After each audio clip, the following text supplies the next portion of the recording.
Ils ne sont plus que 6 candidats en lice pour l'élection présidentielle iranienne. À quelques jours du premier tour du scrutin, 2 ont choisi d'eux-mêmes de se retirer de la course.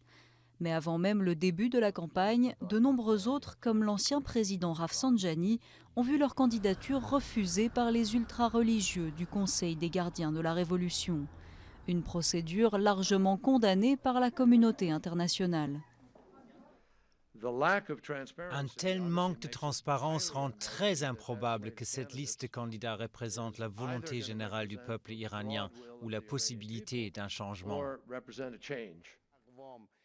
À l'arrivée, Hassan Rouhani, seul candidat soutenu par le camp des réformateurs, se retrouve face à 5 candidats conservateurs.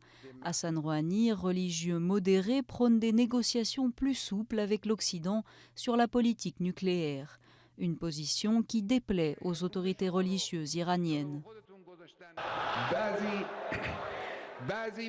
Certains croient faussement que nous devons faire des concessions aux ennemis pour réduire leur colère. C'est une erreur. Selon l'un des rares sondages rendus publics, le conservateur Mohamed Ghalibaf arriverait en tête, suivi de près par Hassan Rouhani. Mais plus d'un tiers des sondés sont toujours indécis.